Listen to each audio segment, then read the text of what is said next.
Okay, good morning. Please mark your attendance. അപ്പോൾ നമുക്ക് page number 60. All of you take your textbook, page number 60. അപ്പോൾ നമുക്ക് ഇന്ന് അതാണ് പഠിക്കാനുള്ളത് അല്ലേ? അപ്പോൾ അതുവരെയുള്ളത് നമ്മൾ കഴിഞ്ഞ ക്ലാസ്സിൽ പറഞ്ഞിട്ടുണ്ടായിരുന്നു. എല്ലാവരും കംപ്ലീറ്റ് ചെയ്തിട്ടുണ്ടായിരുന്നില്ലേ നേരം ക്ലാസ്സിന്? മിസ്സേ, യെസ്. അഞ്ചാമത്തെ മാതൃക പോലെ മാറ്റിയതിലും മൂന്നാമത്തെ ചെയ്തിട്ടില്ല, അപ്പൊ കട്ടായില്ലേ? അപ്പൊ അതുകൂടി തന്നെ എഴുതാം അല്ലേ? യെസ്. ഓക്കെ. അപ്പൊ മൂന്നാമത്തത് എന്താണ്? കുമാരി. അതല്ലേ പറയുന്നത്? കുമാരി എന്നുള്ളത് എന്താവും? കുമാരിയാണ്. എക്സാമ്പിൾ അവിടെ തന്നിട്ടുണ്ട്. ഓക്കെ. അപ്പൊ നെക്സ്റ്റ് വൺ എന്താണ്? അമ്മായി എന്നുള്ളത്. അപ്പൊ എന്താ വേണ്ടത്? അമ്മായി അല്ലേ? അതിനുശേഷമുള്ളത് കൂട്ടുകാരി. കൂട്ടുകാരി. ഇന്നത്തെ മിസ്സിന്റെ ലാപ്ടോപ്പിൽ എഴുതാൻ കുറച്ച് ബുദ്ധിമുട്ടായിരിക്കും.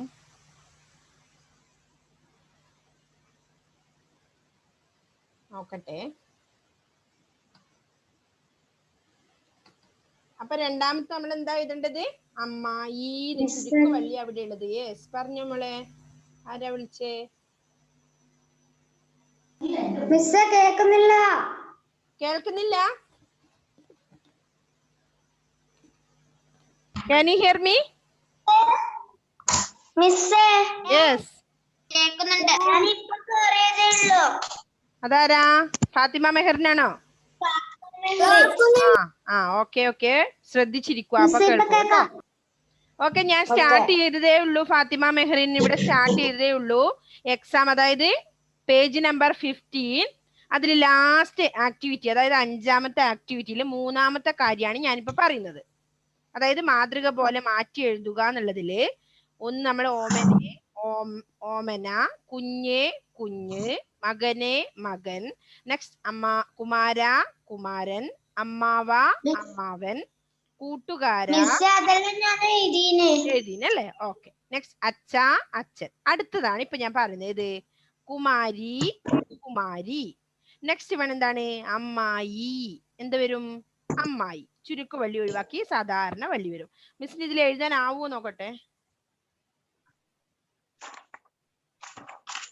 അപ്പൊ അമ്മായി എന്നുള്ളത് നമ്മൾ എന്താ എഴുതണം? അമ്മായി.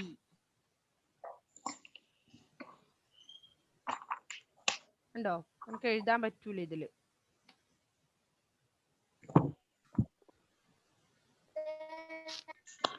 ഇതില് പറ്റൂല മക്കളെ, നിങ്ങൾ എഴുതുക. അതെ, ഓക്കെ. ഋഷികേശേ, ഞാൻ ഇതാ പറഞ്ഞ പേജ് നമ്പർ 15, 15ാമത്തതില് ലാസ്റ്റ് ആക്ടിവിറ്റി ആണ് ഇപ്പൊ നമ്മള് പറയുന്നത്. മിസ് സ്റ്റാർട്ട് ചെയ്തതേ ഉള്ളൂ കേട്ടോ.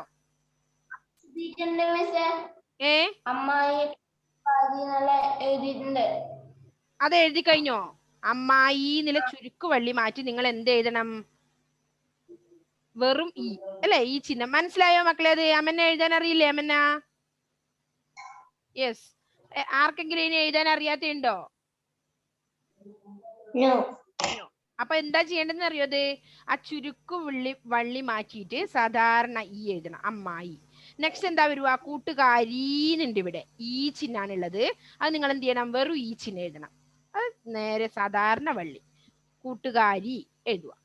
നെക്സ്റ്റ് വൺ എന്താണ്? ചേച്ചി അല്ലേ? ചേച്ചി. വെറും ചേച്ചിന്ന് എഴുതുക. ഓക്കെ, അതാണ് മിസ് പറഞ്ഞത്. മുഹമ്മദ് റാസി എഴുതിക്കോ. മിസ് എല്ലാവരും ഒന്ന് മ്യൂട്ട് ചെയ്യുന്നുണ്ടേ.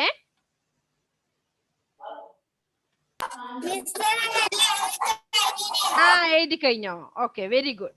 ഓക്കെ, അപ്പൊ അത്രയാണ് ആ ആക്ടിവിറ്റീസിലുള്ളത്. അപ്പൊ എന്തൊക്കെയാണ്? ചേച്ചി. അടുത്തത് ലാസ്റ്റ് വൺ, അതിലെന്താ? ചേച്ചീന്നുണ്ട്. അത് ചേച്ചി ആക്കണം അല്ലേ? ഓക്കെ, നിങ്ങൾക്ക് എഴുതാൻ പറ്റുന്നുണ്ടോ അവിടുന്ന്? അല്ലേ? ഉണ്ടോ? മിസ്സിന് ആവൂല, ഈ ലാപ്ടോപ്പിൽ ആവൂല ഇത് കേട്ടോ. അതുകൊണ്ടാണ് മിസ് എഴുതി തരാത്തെ. ഓക്കെ, അപ്പൊ കൂട്ടുകാരി കൂട്ടുകാരിന്ന് എഴുതുക. ചേച്ചി എന്നുള്ളത് ചേച്ചി എഴുതുക. ഇനി ആർക്കെങ്കിലും അത് എഴുതാൻ ബുദ്ധിമുട്ടുണ്ടെങ്കിൽ മിസ് എഴുതിയിട്ട് സെൻഡ് ചെയ്ത് തരാം കേട്ടോ. ഇതിൽ മൗസ് ക്ലിയർ ഇല്ല കേട്ടോ. പിരിച്ചെഴുതുക. ആറാമത്തെ ഏതാ? പേജ് നമ്പർ 16 ആണ്. അതില് പിരിച്ചെഴുതുക എന്നുണ്ട്. അതിൽ ഫസ്റ്റ് വൺ എന്താണ്? മാതൃക എക്സാമ്പിൾ തന്നിട്ടുണ്ട്. നീ അന്തിയിൽ. അപ്പൊ നീ അധികം എന്നുള്ള ചിഹ്നൂട്ടിട്ടുണ്ട്, പ്ലസ് എന്ന ചിഹ്നൂട്ടിട്ടുണ്ട്, എന്നിട്ട് അന്തിയിൽ എഴുതിയിട്ടുണ്ട്. നെക്സ്റ്റ് വൺ എന്താണ് വരുക അൻഷി? അടുത്ത എന്താണ് നോക്കിയ? രണ്ടാമത്തെ അതില് നീ ഇറങ്ങുക എന്നുള്ളത്. ഇറങ്ങുക. നീ പ്ലസ് ഇറങ്ങുക. ഈ സ്വരാക്ഷരങ്ങളിൽ മൂന്നാമത്തെ അക്ഷരമായ ഈ എഴുതണം. ഇറങ്ങുക. നീ അധികം ഇറങ്ങുക. നീ പ്ലസ് ഇറങ്ങുക. മൂന്നാമത്തെ എന്താ വരുക മക്കളെ? എന്താ വരുക അഫ്ലു?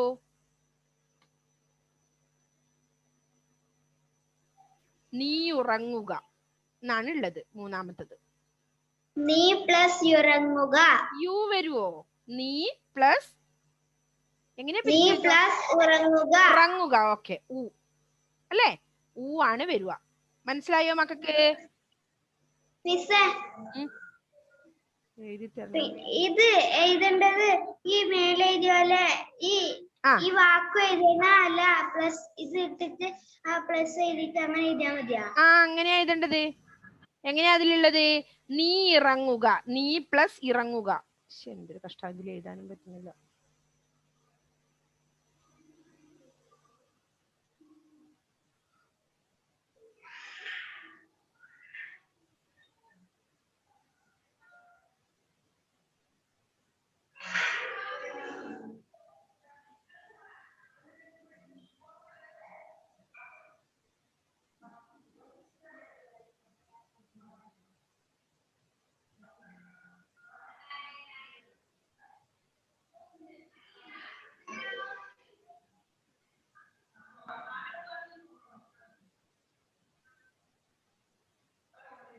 ഓക്കെ. നീ പ്ലസ് ഇറങ്ങുകയാണ് കേട്ടോ. ഈ യാ പോയിട്ട് ഈ വരും. ഈ വരും. നെക്സ്റ്റ് അടുത്ത എന്താ വരുക? നീ ഉറങ്ങുക എന്നാണ്. അപ്പൊ നീ പ്ലസ് ഉ. യു ആക്കാൻ പാടില്ല കേട്ടോ, അന്നേരം തെറ്റുവേ. അത് പിരിച്ചെഴുതുമ്പോ എന്ത് വേണം? ഉ എന്ന അക്ഷരമാണ് നിങ്ങൾ എഴുതേണ്ടത്. ഉ. നീ പ്ലസ് മൂന്നാമത്താണ് മിസ് പറയുന്നത്. നീ ഉറങ്ങുക എന്നുള്ളത് നീ ഉറങ്ങുക എന്ന് എഴുതണം. നെക്സ്റ്റ് വൺ നീ എവിടെ എന്നാണ്. നീ എവിടെ എന്നുള്ളത് എങ്ങനെയാ വരുക ഫാത്തിമ മെഹറിൻ? നീ എവിടെ? നീ എവിടെ?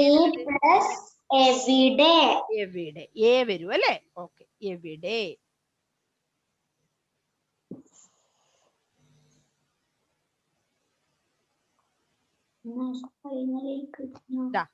Plus A.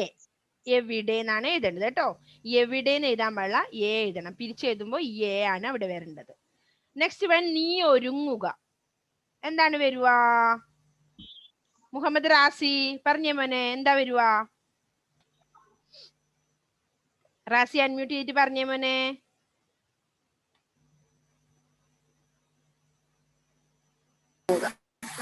എന്താ വരുക? ഓക്കെ. ഓ അല്ലേ? ഒരുങ്ങുക എന്നാണ് വരുക. യോ ഒഴിവാക്കിയിട്ട് ഓ എന്നാണ് നമ്മൾ എഴുതേണ്ടത് അവിടെ. ഓ എഴുതണം. നീ പ്ലസ് നല്ലിന് നീ എഴുതണേ. നീ പ്ലസ് ഒരുങ്ങുക. ഓ ഒരുങ്ങുക എന്ന് എഴുതുക കേട്ടോ. യോ ഒഴിവാക്കണം, അപ്പൊ തെറ്റും അല്ലെങ്കിൽ. അപ്പൊ എന്തൊക്കെയാണ് പിരിച്ചെഴുതുകയിൽ? ഫസ്റ്റ് വൺ മാതൃക അവിടെ തന്നിട്ടുണ്ട്. നീ നീ പ്ലസ് അന്തിയിൽ. നെക്സ്റ്റ് നീ ഇറങ്ങുക. നീ പ്ലസ് ഇറങ്ങുക അല്ലേ? അടുത്ത എന്താ മക്കളെ? നീ ഉറങ്ങുക എന്നാണ്. അപ്പൊ നീ പ്ലസ് ഉറങ്ങുക. ദാ ഈ ഊ ആണ് വരുക. അടുത്തത് നീ എവിടെ? അപ്പൊ എ. നീ പ്ലസ് എവിടെ എന്ന് എഴുതണം. അടുത്തത് നീ ഒരുങ്ങുക. നീ പ്ലസ് ഒരുങ്ങുക. ഓ എഴുതണം. ഓക്കെ, ക്ലിയർ ആയോ അത്? Did you finish? Yes. Okay. അടുത്ത ഏഴാമത്തത് അല്ലെ? 7th ആക്ടിവിറ്റി എന്താണ് നോക്കാം നമുക്ക്. ഏഴാമത്തെ ആക്ടിവിറ്റി വരികൾ പൂർത്തിയാക്കുക എന്നാണ്. എന്താ വരികൾ പൂർത്തിയാക്കാനാ പറയുന്നത്? ചുവന്ന നിറത്തിലുള്ള വാക്കുകൾക്ക് പകരം പദം ചേർത്ത് വരികൾ പൂർത്തിയാക്കുക. അറിയോ ആർക്കെങ്കിലും?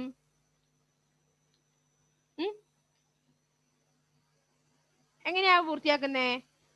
ആർക്കറിയാം ഇപ്പൊ വേറെ വരികൾ ആക്കാനത്? ഏതൊക്കെയാണ്?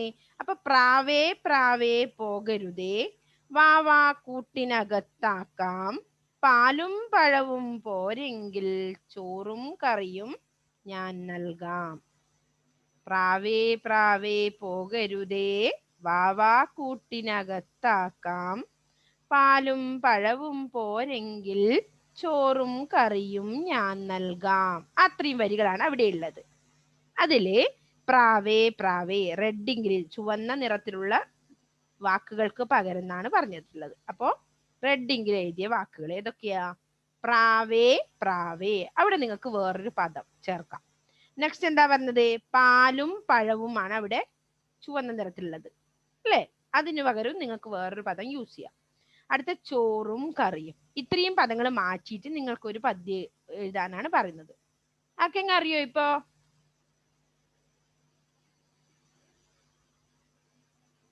ഇല്ല? അപ്പൊ മിസ് ഒന്ന് പാടട്ടെ. ഇപ്പൊ ഞാൻ അവിടെ കുരുവി കുരുവി എന്ന് ചേർക്കുന്നത്, പ്രാവേ പ്രാവേ എന്നുള്ളത്.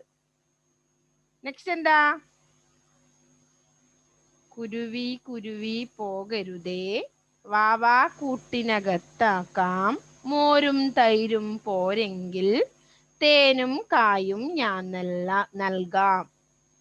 ഞാൻ അത്ര പോലെ പാടി. ഇനി നിങ്ങൾ ഒരു കാര്യം ചെയ്യുക കേട്ടോ. വേറൊരു എത്ര 4 ലൈൻസ് എഴുതിയിട്ട് വരണേ.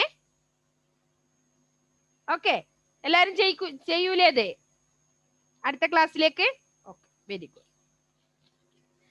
നെക്സ്റ്റ് 7ാമത്തത് എന്താണ്? കുരുവി കിളി എന്നൊക്കെ അവിടെ ചേർക്കാൻ തന്നിട്ടുണ്ട് കേട്ടോ. ഡേഷ് അവിടെ ഇട്ടിട്ടുണ്ട് കേട്ടോ. നിങ്ങള് അത് വെച്ച് നിങ്ങൾ ചെയ്താൽ മതിയേ. നെക്സ്റ്റ് 7ാമത്തെ എന്താ? ചൊല്ലി രസിക്കാം എന്നാണ്. ഏതാണ്? ഇരയിമ്മൻ തമ്പിയുടെ ഒരു നല്ല താരാട്ട് പാട്ടാണ് അവിടെ പറയുന്നത്. എന്താണ്? നമ്മൾ ആദ്യം സ്റ്റാർട്ടിങ്ങിൽ ഈ പാഠം പഠിക്കുന്ന സമയത്ത് പാടിയിട്ടുണ്ടായിരുന്നു അല്ലേ? ഏതാത്? ആരാ പാടുന്നേ? ഋഷികേശ് കൈപൊക്കുന്നുണ്ട് അല്ലേ? ഋഷികേശേ ഋഷികേശ് അൺമ്യൂട്ട് ചെയ്തിട്ട് പാടിയേ. ഋഷികേശ് ഏത്? 7ാമത്തെ ചോദിക്കാനാണ്. 7ാമത്തെ നോട്ടിലേക്ക് മോന് പറ്റുന്ന രീതിയിൽ 4 ലൈൻസ് ആക്കുക. ഏതൊക്കെ? ആ റെഡ് ഇങ്കിലുള്ള പദങ്ങൾ മാറ്റിട്ട് അവിടെ കുരുവി കിളി എന്നൊക്കെ യൂസ് ചെയ്യാം. താഴെ പറഞ്ഞിട്ട് കണ്ടോ? ഓക്കെ. അതുപോലെ പാലും പഴവും എന്നുള്ളടുത്ത് നിങ്ങൾക്ക് എന്താണ്? ഞാൻ മോരും തൈരും എന്ന് പറഞ്ഞു. നിങ്ങൾക്ക് ഏതെങ്കിലും യൂസ് ചെയ്തിട്ട് എഴുതാം കേട്ടോ. 4 ലൈൻസ് നിങ്ങൾ നോട്ട്ബുക്കിലേക്ക് എഴുതി വെച്ചാൽ മതി. അടുത്ത് ചൊല്ലി രസിക്കാം എന്നുള്ള പാട്ടൊന്ന് പാടിയ ഋഷികേശ്. ഋഷികേശ് നല്ല പോലെ പാടുന്ന ആളാണ്. ഇതാരുടെ സോങ്? ഇരയിമ്മൻ തമ്പിയുടെ ഒരു നല്ല താരാട്ട് പാട്ടാണ്. പാടിക്കോ. ഓമനത്തിങ്കക്കിടാവോ നല്ല കോമള താമരപ്പൂവോ പൂവിൽ നിറഞ്ഞ മധുരവോ പാലി. ഓ, എന്താണ്? അത് ശരിക്കും പാടുന്നില്ലല്ലോ. അക്ഷരങ്ങളൊക്കെ തെറ്റിപ്പോന്നുണ്ടല്ലോ. തന്റെ നിലാവോ പുത്തൻ പവിഴക്കൊടിയോ ചെറു തത്തകൾ കൊഞ്ചും മൊഴിയോ ചാഞ്ചാടിയാടും മയിലോ മൃദു പഞ്ചമം പാടും കുയിലോ. അല്ലേ? ആരെ പാടുന്നറിയ? ഇത് തിരുവിതാംകൂർ മഹാരാജാവായിരുന്ന സ്വാതി തിരുനാളിനെ കുഞ്ഞായിരുന്നപ്പോ ഉറക്കാൻ വേണ്ടി കൊട്ടാരം കവിയായിരുന്ന ഇരയിമ്മൻ തമ്പി രചിച്ച പ്രസിദ്ധമായ താരാട്ടുപാട്ടാണ് ഇത്. ഏത്? ഓമനത്തിങ്കൾ കിടാവോ എന്നത്. അല്ലേ? ഒന്ന് പാടാം നമുക്ക്. ഓമനത്തിങ്കൾ കിടാവോ നല്ല കോമളത്താമരപ്പൂവോ പൂവിൽ നിറഞ്ഞ മധുവോ പരിപൂർണേന്ദു തന്റെ നിലാവോ പുത്തൻ പവിഴക്കൊടിയോ ചെറു തത്തകൾ കൊഞ്ചും മൊഴിയോ ചാഞ്ചാടിയാടും മയിലോ മൃദു പഞ്ചമം പാടും കുയിലോ. ഓക്കെ, ആരാ ഇനി ചൊല്ലുന്ന? ഇത് പാടി എന്നാ പറഞ്ഞ? ഇതില് ചൊല്ലി രസിക്കാം എന്നാണ്. എല്ലാരും ചൊല്ലുന്നവരാണ് അല്ലേ? ഓക്കെ, ആരാ പാടുന്ന ആദ്യം? ജുവൽ മരിയ. എല്ലാവർക്കും അവസരം തരാം കേട്ടോ. ഓമനത്തിങ്കൾ കിടാവോ നല്ല കോമള താമരപ്പൂവോ പൂവിൽ നിറഞ്ഞ മധുവോ പരിപൂർണ്ണേന്ദു പുത്തം പവിഴ കോടിയോ ചെറുതൈക്ക് കൊഞ്ചും മൊഴിയോ ചാഞ്ചോടിയോ ചാഞ്ചാടിയാടും മയിലും പഞ്ചമം തുള്ളൂമിളമാൻ കിടാവോ. പാടുന്നില്ലേ ജുവലേ? കഴിഞ്ഞോ? ഓക്കെ, അത്രേ ഉള്ളൂ. നെക്സ്റ്റ് മുഹമ്മദ് റാസി. നോക്കാലോ, റാസി പാടുന്ന ഇതുവരെ കേട്ടില്ല. ആ പറഞ്ഞോ, എന്താണ് റാസി? അയ്യോ, പേജ് നമ്പർ കണ്ടില്ലേ ഇതുവരെ? 16, പേജ് നമ്പർ 16.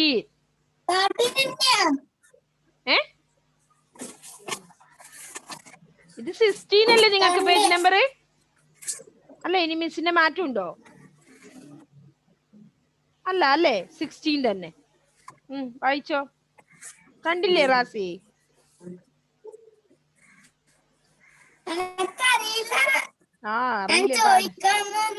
ഓക്കെ, നെക്സ്റ്റ് ആരാ പാടുന്നേ? നല്ല രീതിയിൽ ആരാ പാടുവാ? അമന്ന പാടുവോ? കൈ വെക്കുന്നുണ്ട്, എല്ലാരും പാടിപ്പിക്ക കേട്ടോ. ഓമനത്തിങ്കൾ കിടാവോ നല്ല കോമള താമരപ്പൂവോ പൂവിൽ നിറഞ്ഞ മധുവോ പരിപൂർണ്ണേന്ദു തന്റെ നിലാവോ പുത്തൻ പവിഴക്കൊടിയോ ചാഞ്ചാടിയാടും മയിലോ മൃദു പഞ്ചം പാടും കുയിലോ. ഓക്കെ, നെക്സ്റ്റ് ഇവിടെ ആരാ? ഇനി ആരാ? ഓക്കെ, അൻഷി. ഓമനത്തിങ്കൾ കിടാവോ നല്ല കോമളത്താമര പൂവോ പൂവിൽ നിറഞ്ഞ മധുവോ പരിപൂർണ്ണേന്ദു തന്റെ നിലാവോ പുത്തൻ പവിഴ കോടിയോ ചെറു തത്തകൾ കൊഞ്ചും മൊഴിയോ ചാഞ്ചാടിയാടും മയിലോ മൃദു പഞ്ചമം പാടും കുയിലോ. Okay, very good. അൻഷി നല്ല രീതിയിൽ പാടിയിട്ടുണ്ടായിരുന്നു. നെക്സ്റ്റ് ആരാ? Ajith Joseph.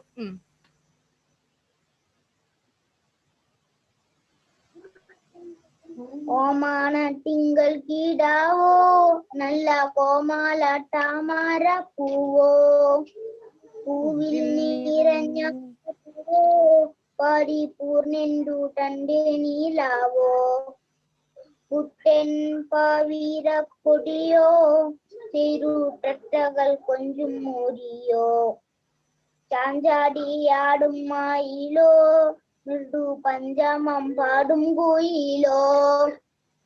Okay, very good. അപ്പൊ അജിത്തും പാടിയിട്ടുണ്ട്. നെക്സ്റ്റ് അനീഹ. ഓമനത്തിങ്കൾ കിടാവോ നല്ല കോമള താമരപ്പൂവോ പൂവിൽ നിറഞ്ഞ മധുവോ പരിപൂർണ്ണേന്ദു തന്റെ നിലാവോ പുത്തൻ പവിഴ കോടിയോ ചെറു തത്തകൾ കുഞ്ഞും മൊഴിയോ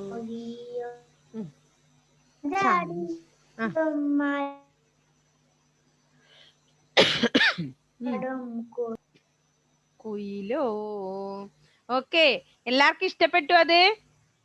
താരാട്ട് പാട്ട് ഒന്നുകൂടി കുഞ്ഞായിട്ട് കിടന്നുറങ്ങാൻ തോന്നുന്നുണ്ടോ? ഓക്കെ, അപ്പൊ ഇതിന്റെ ആക്ടിവിറ്റീസ് എല്ലാം മക്കൾക്ക് മനസ്സിലായോ? പാഠം ക്ലിയർ ആണോ എല്ലാവർക്കും? ഓക്കെ ആണോ? Yes or no? യെസ് ആണെങ്കിൽ യെസ് എന്ന് പറഞ്ഞോ. ഓക്കെ, നോ ആണെങ്കിൽ നോ എന്നും പറയാ കേട്ടോ.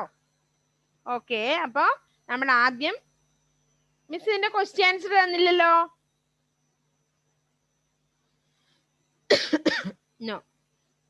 ഓക്കെ, അപ്പൊ നമ്മൾ അതിന്റെ മാതൃക കംപ്ലീറ്റ് കഴിഞ്ഞിട്ടുണ്ട്. ഇന്ന് നമ്മൾ ഏതൊക്കെയാണ് ചെയ്തത്? ഇവിടുന്ന് മുഴുവൻ വായിക്കാം മിസ്, ഒന്ന് നോക്കിക്കോ. എല്ലാവരും ടെക്സ്റ്റ് എടുത്ത് നോക്കിക്കോ. നമ്മൾ ക്വസ്റ്റ്യൻ ആൻസർ അന്ന് കഴിഞ്ഞ ക്ലാസ്സിൽ പറഞ്ഞു. അടുത്ത 4ാമത്തെ വിവരണം തയ്യാറാക്കാൻ പറഞ്ഞിട്ടുണ്ടായിരുന്നു. എല്ലാവരും ചെയ്തോ അത്? യെസ്, വിവരണം തയ്യാറാക്കാൻ അമന്നെ എനക്ക് ഇട്ട് തന്നിട്ടുണ്ട്. പിന്നെ ആരാ തന്നിട്ടുള്ളത്? എഴുതിയത് ഇട്ട് തന്നിട്ടുണ്ടായിരുന്നു. നെക്സ്റ്റ് ഡൊമിനിക് അത് എഴുതിയോ മോനെ? യെസ്. ഓക്കെ, എല്ലാവരും ചെയ്യണം കേട്ടോ. അലൻ തോമസ് എഴുതിയോ? ഇഫ്രക്ക് ഞാൻ ആ ടെക്സ്റ്റിന്റെ ഇതിട്ട് തന്നില്ല അല്ലേ ഇഫ്ര? സോറി മോളെ, അടുത്ത ക്ലാസ്സിലേക്ക് ഞാൻ ഇട്ട് തരാം കേട്ടോ. ഓക്കെ, അപ്പോ ഇന്ന് ഏതാ? ഇന്ന് നമ്മൾ പറഞ്ഞത് മാതൃക പോലെ മാറ്റി എഴുതുക എന്നുള്ളതില് പൈതലേ പൈതൽ, ഓമനെ ഓമന, കുഞ്ഞേ കുഞ്ഞ്. കേൾക്കുന്നില്ലേ മക്കളെ? യെസ്, ഞാൻ ജസ്റ്റ് ഒന്ന് വായിക്കാണ്, നോക്കണം ശരിയാണോ എന്നുള്ളത്. മകനെ മകൻ, പിന്നെയോ അമ്മാവ അമ്മാ അമ്മാവൻ, കുമാര അല്ല കൂട്ടുകാര കൂട്ടുകാരൻ, അച്ഛ അച്ഛൻ. നെക്സ്റ്റ് അടുത്തത് കുമാരി കുമാരി, അമ്മായി അമ്മായി, കൂട്ടുകാരി കൂട്ടുകാരി, ചേച്ചി ചേച്ചി. ഓക്കെ, നെക്സ്റ്റ് പേജില് ഏതാ നമ്മൾ 2 പറഞ്ഞത്? പിരിച്ചെഴുതുക. അതില് നീ അന്തിയിൽ, നീ പ്ലസ് അന്തിയിൽ, നീ ഇറങ്ങുക, നീ പ്ലസ് ഇറങ്ങുക, നീ ഉറങ്ങുക, നീ പ്ലസ് ഉറങ്ങുക, നീ എവിടെ, നീ പ്ലസ് എവിടെ, നീ ഒരുങ്ങുക, നീ പ്ലസ് ഒരുങ്ങുക. പിന്നെ വരികൾ പൂർത്തിയാക്കാൻ നിങ്ങളോട് ചെയ്തു വരാൻ പറഞ്ഞിട്ടുണ്ട് മിസ്. ജസ്റ്റ് ഞാൻ ഒന്ന് പാടിയിട്ടുണ്ട്, നിങ്ങൾക്ക് ഓർമ്മയുണ്ടോന്ന് അറിയില്ല അത് അല്ലേ. നെക്സ്റ്റ് ചൊല്ലി രസിക്കാം, നമ്മൾ പാടി അല്ലേ. ഓക്കെ, ആ പാഠം ഫിനിഷ് ആയിട്ടുണ്ട്. അപ്പൊ അടുത്ത ക്ലാസ്സിൽ ഒരു എക്സാം ഉണ്ടാവും. മക്കൾ എല്ലാവരും എന്ത് ചെയ്യണം? നല്ലതുപോലെ പഠിച്ചിട്ട് വരണം കേട്ടോ. എന്തെങ്കിലും ഡൗട്ട് ഉണ്ടെങ്കിൽ മിസ്സിനെ പേഴ്സണലായി വിളിച്ചു ചോദിക്കാം കേട്ടോ. ഇത് ഇനി 4ാമത്തെ ലെസൺ ആണ് അല്ലെ. അടുത്ത നമുക്ക് 4ാമത്തെ ലെസൺ സ്റ്റാർട്ട് ചെയ്താലോ മക്കളെ? യെസ് അല്ലേ. അപ്പൊ ക്വസ്റ്റ്യൻസ് മിസ് ഇന്ന് സെൻഡ് ചെയ്ത് തരും കേട്ടോ, രാത്രിയിൽ. അപ്പൊ എഴുതിയെടുത്താൽ മതി നിങ്ങൾ നേരെ. അപ്പൊ എന്താണ് നമുക്ക് 4ാമത്തെ ലെസൺ ഒന്ന് നോക്കിയേ മക്കള്. എടുത്തോ? എല്ലാവരും നോക്കിയോ? പെൻസിൽ അല്ലേ. നിങ്ങൾ ആരെങ്കിലും പെൻസിൽ കാണാത്തവരായിട്ടുണ്ടോ ഇവിടെ? എല്ലാരുടെ കയ്യിലും ഉണ്ടല്ലേ പെൻസില്? ഒക്കെ ഉണ്ടോ? ഉണ്ട്. പെൻസിൽ നിങ്ങൾക്ക് എന്തൊക്കെ ഉപയോഗങ്ങളാ ചെയ്തു തരുന്നത്? നിങ്ങൾ എന്തിനൊക്കെയാണ് ഹെൽപ്പ് ചെയ്യുന്നത് പെൻസില്? ആരാണ് ഒരാൾ പറയുന്നേ? ഹന്ന പറയുന്നുണ്ട്, കൈപൊക്കുന്നുണ്ട്. എന്താ ഹന്ന, നിന്നെ എന്തൊക്കെയാണ് പെൻസിൽ ഹെൽപ്പ് ചെയ്യുന്നത്? എന്തിനൊക്കെയാണ് പെൻസിൽ നിന്നെ ഹെൽപ്പ് ചെയ്യുന്നത്? എഴുതാൻ. ഓക്കെ, പെൻസിൽ ഹെൽപ്പ് ചെയ്യുന്നു. പിന്നെ പെൻസിലിന്റെ അടിയിൽ റബ്ബർ ഉണ്ടാവില്ലേ? റബ്ബർ ഉണ്ടാവും. റബ്ബർ എന്താ ചെയ്യൂ നമുക്ക്? പെൻസിൽ വരുത്തുന്ന തെറ്റുകൾ മായ്ച്ചു കളയുന്ന ആളാരാണ്? ഇറേസർ അല്ലേ. പെൻസിൽ, കുഞ്ഞു മക്കൾ എന്തിനാ പെൻസിൽ കൊണ്ടാ എഴുതുവാറ് അല്ലേ? എന്തിനാ? നമ്മൾ തെറ്റുകൾ വരുത്തുമ്പോൾ നമുക്കത് മായ്ച്ചു കളയാൻ പറ്റൂ അല്ലേ. അപ്പൊ പെൻസിൽ വരുത്തുന്ന മിസ്റ്റേക്കുകളൊക്കെ മായ്ച്ചു കളയുന്ന ഹെൽപ്പ് ചെയ്യുന്ന ആരാ? ഇറേസർ ആണ് അല്ലേ. അപ്പൊ പെൻസിലിനെയും ഇറേസറിനെ കുറിച്ചാണ് നമുക്ക് ഈ പാഠത്തില് പഠിക്കാനുള്ളത്. നിങ്ങൾ ശ്രദ്ധിച്ചിട്ടുണ്ടോ?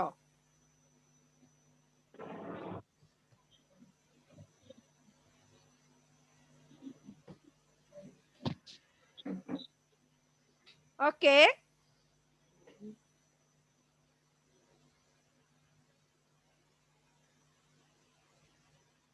ഓക്കെ. അപ്പോ പാഠം 4 അല്ലേ. എന്താണ് പേര്? പെൻസിൽ.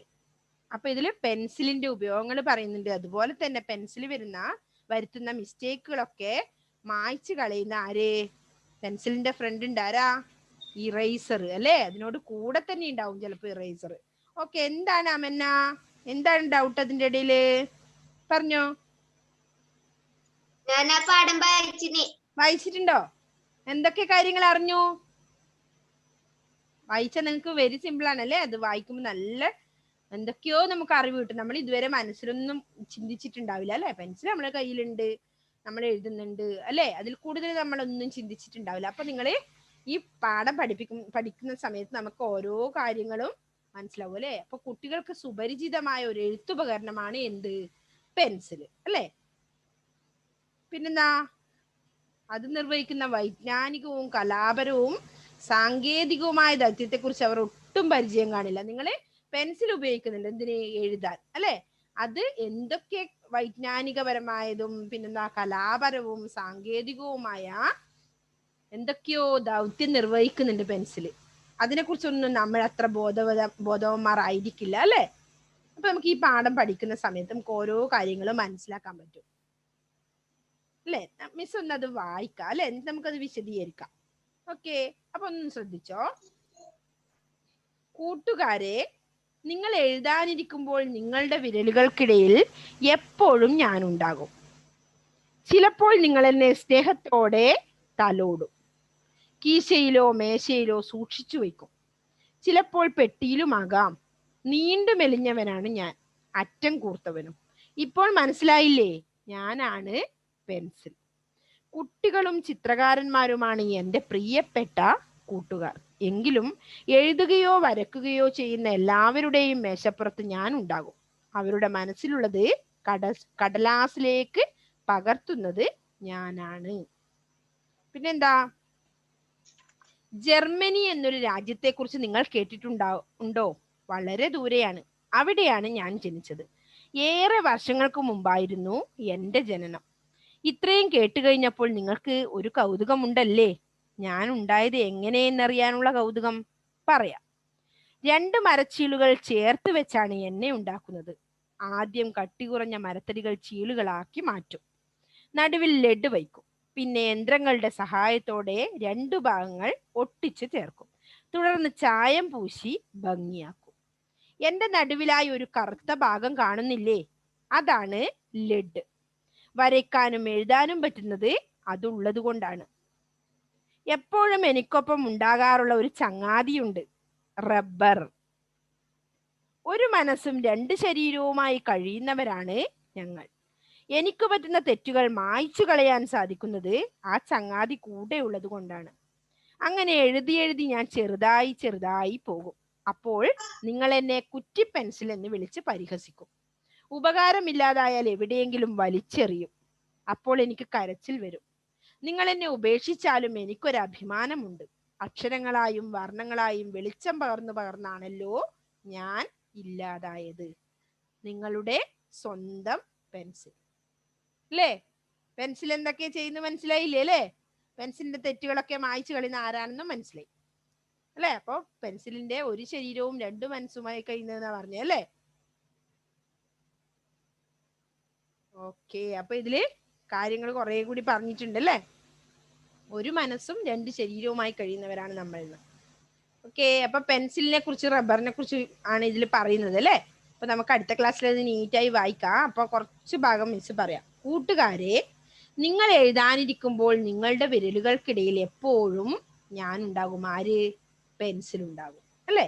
ചിലപ്പോൾ നിങ്ങൾ എന്നെ സ്നേഹത്തോടെ തലോടും, കീശയിലോ മേശയിലോ സൂക്ഷിച്ചു വെക്കും. ചിലപ്പോൾ പെട്ടിയിലുമാകാം. നീണ്ടു മെലിഞ്ഞവനാണ് ഞാൻ, അറ്റം കൂർത്തവനും. അറ്റം കൂർപ്പിച്ചിട്ടാ ഉണ്ടാവുക അല്ലെ പെൻസിലിന്റെ. ഇപ്പോൾ മനസ്സിലായില്ലേ? ഞാനാണ് പെൻസിൽ. അപ്പൊ പെൻസിൽ പറയാണല്ലേ, പെൻസിൽ തന്നെ എഴുതുവാൻ നിങ്ങളോട് പറയണം. കൂട്ടുകാരെ, നിങ്ങൾ എഴുതാനിരിക്കുമ്പോൾ നിങ്ങളുടെ വിരലുകൾക്കിടയിൽ എപ്പോഴും ഞാനുണ്ടാവും അല്ലെ. വിരലുകൾക്കിടയിൽ എപ്പോഴും ആരുണ്ടാവും? പെൻസിൽ ഉണ്ടാവും. ചിലപ്പോൾ നിങ്ങൾ എന്നെ സ്നേഹത്തോടെ തലോടും അല്ലെ. അല്ലെങ്കിലോ കീശയിലോ മേശയിലോ അല്ലെങ്കിൽ ബോക്സിലോ ഒക്കെ സൂക്ഷിച്ചു വയ്ക്കും. ചിലപ്പോൾ പെട്ടിയിലുമാകാം. നീണ്ടു മെലിഞ്ഞവനാണ് ഞാൻ. അവിടെ ചിത്രം കാണുന്നുണ്ട് അല്ലേ. അറ്റം കൂർത്തവനും. ഇപ്പോൾ മനസ്സിലായില്ലേ? ഞാനാണ് പെൻസിൽ. ഫസ്റ്റ് പാരഗ്രാഫില് അതാണ് പറഞ്ഞത് അല്ലേ, പെൻസിൽ. ഓക്കെ, അപ്പോ ആദ്യത്തെ എന്നാ ഒന്ന് വായിച്ചു നോക്കണേ. എങ്ങനെയാ? നിങ്ങൾ എഴുതാനിരിക്കുമ്പോൾ നിങ്ങളുടെ വിരലുകൾക്കിടയിൽ എപ്പോഴും ഞാൻ ഉണ്ടാകും. ചിലപ്പോൾ നിങ്ങൾ എന്നെ സ്നേഹത്തോടെ തലോടും, കീശയിലോ മേശയിലോ സൂക്ഷിച്ചു വയ്ക്കും, ചിലപ്പോൾ പെട്ടിയിലുമാകാം. നീണ്ടു മെലിഞ്ഞവനാണ് ഞാൻ, അറ്റം കൂർത്തവനും. ഇപ്പോൾ മനസ്സിലായില്ലേ? ഞാനാണ് പെൻസിൽ. പെൻസിൽ ആദ്യം തന്നെ പെൻസിലിനെ പരിചയപ്പെടുത്തിയല്ലേ? അപ്പൊ ആരുടെയൊക്കെ കൈകളിലാണ് ഇത് ഉണ്ടാവുക എന്ന് പറഞ്ഞല്ലേ? കുട്ടികളാണല്ലേ കൂടുതലും പെൻസിൽ യൂസ് ചെയ്യാറ്. മുതിർന്നവര് പേനയായിരിക്കും യൂസ് ചെയ്യുക. നിങ്ങൾ എപ്പോ എന്ത് ചെയ്യും? പെൻസിലാ യൂസ് ചെയ്യുക അല്ലെ? എന്തുകൊണ്ടാ? തെറ്റ് വന്നാൽ മായ്ക്കാൻ പറ്റും അല്ലെ? പേനയോണ്ടാണെങ്കിലോ തടയാനല്ലേ പറ്റൂ. കുട്ടികളും ചിത്രകാരന്മാരുമാണ് എന്റെ പ്രിയപ്പെട്ട കൂട്ടുകാർ എന്ന് പറഞ്ഞാൽ അവരുടെ കയ്യിലാണ് കൂടുതലായും പെൻസിൽ ഉണ്ടാവുന്നത് അല്ലെ? എങ്കിലും എഴുതുകയോ വരയ്ക്കുകയോ ചെയ്യുന്ന എല്ലാവരുടെയും മേശപ്പുറത്ത് ഞാൻ ഉണ്ടാവും. അവരുടെ മനസ്സിലുള്ളത് കടലാസിലേക്ക് പകർത്തുന്നത് ആരാണ്? പെൻസിലാണല്ലേ? നിങ്ങളുടെയൊക്കെ മനസ്സിൽ നിങ്ങൾ എന്താ എഴുതാൻ ഉദ്ദേശിക്കുന്നുണ്ടെങ്കിൽ അത് കടലാസിലേക്ക് പകർത്തുന്ന ആരാണ്? പെൻസിലാണ്. അപ്പൊ പെൻസിലിന് വളരെ ഉപയോഗം ഉണ്ടല്ലോ നമുക്ക്. ഓക്കെ, അത്രയാണ് ആ രണ്ടാമത്തെ പാരഗ്രാഫ് പറഞ്ഞത്. കുട്ടികളും ചിത്രകാരന്മാരുമാണ് എന്റെ പ്രിയ. ആരാണ് പെൻസിലിന്റെ കൂട്ടുകാർ? ആരാണ്? അണ്ടർലൈൻ ചെയ്തോട്ടോ. കുട്ടികളും ചിത്രകാരന്മാരുമാണ് പെൻസിലിന്റെ പ്രിയപ്പെട്ട കൂട്ടുകാർ. അതുപോലെ തന്നെ തൊട്ട് മുമ്പിലത്തെ പാരഗ്രാഫിൽ നീണ്ടു മെലിഞ്ഞവനാണ് ഞാൻ, അറ്റം കൂർത്തവനും. പെൻസിൽ എങ്ങനെയാണെന്ന് ഒരു ചോദ്യം ഉണ്ടെങ്കിൽ അത് എന്ത്? പെൻസിലിന്റെ ആകൃതി എന്ത് എന്നൊരു ചോദ്യം ഉണ്ട് അല്ലേ? ക്വസ്റ്റ്യൻ ആൻസർ ഉണ്ട്. അപ്പൊ പെൻസിലിന്റെ ആകൃതി എങ്ങനെയാ? നീണ്ടു മെലിഞ്ഞവനും അറ്റം കൂർത്തവനുമാണ് ആര്? പെൻസിൽ. രണ്ടാമത്തെ എന്നാ? പെൻസിലിന്റെ കൂട്ടുകാർ ആരെല്ലാം എന്നുള്ള ചോദ്യത്തിന്റെ ഉത്തരാണ് ഇപ്പൊ മിസ് പറഞ്ഞത്. കുട്ടികളും ചിത്രകാരന്മാരുമാണ് പെൻസിലിന്റെ പ്രിയപ്പെട്ട കൂട്ടുകാർ. കണ്ടോ? നിങ്ങളത് അണ്ടർലൈൻ ചെയ്ത് വെക്കണേ കേട്ടോ. അപ്പൊ നിങ്ങൾക്ക് ക്വസ്റ്റ്യൻ ആൻസർ വരുമ്പോ എളുപ്പമാവും. ഓക്കെ, നമുക്ക് അത്രയും വേണ്ടു. 2 പാരഗ്രാഫ് അല്ലെ? കൂടുതൽ നമുക്ക് പെൻസിലിനെ കുറിച്ച് അടുത്ത ക്ലാസ്സിൽ പറയാം അല്ലെ? നമുക്ക് ഇനി 1 മിനിറ്റേ ഉള്ളൂ, നമ്മുടെ ക്ലാസ് കട്ടാവാനായി. അപ്പൊ എന്ത് ചെയ്യണം മക്കള്? ഈ 2 പാരഗ്രാഫ് നന്നായി വായിക്കണം. 2 ക്വസ്റ്റ്യന്റെ ആൻസറും ഉണ്ട് അതില്, മിസ് മാർക്ക് ചെയ്ത് തന്നു. അപ്പൊ എന്ത് ചെയ്യണം? നിങ്ങൾ നല്ലതുപോലെ 2 പാരഗ്രാഫ് വായിക്കുകയും ചെയ്യണം. അപ്പൊ അത് മനസ്സിലാവുമല്ലോ അതിലത്തെ ക്വസ്റ്റ്യൻ ആൻസറും. ഓക്കെ, അടുത്ത ക്ലാസ്. ഓക്കെ, അപ്പോ നമ്മുടെ ക്ലാസ്സിന്റെ ടൈം കഴിയാറായി. മക്കൾ എല്ലാവരും പ്രസന്റ് ഇട്ടിട്ടുണ്ടായിരുന്നില്ലേ എല്ലാവരും? Okay, bye, see you. അപ്പൊ ക്വസ്റ്റ്യൻ ആൻസർ ഇന്ന് സെൻഡ് ചെയ്ത് തരാം കേട്ടോ. ബൈ. Okay, by.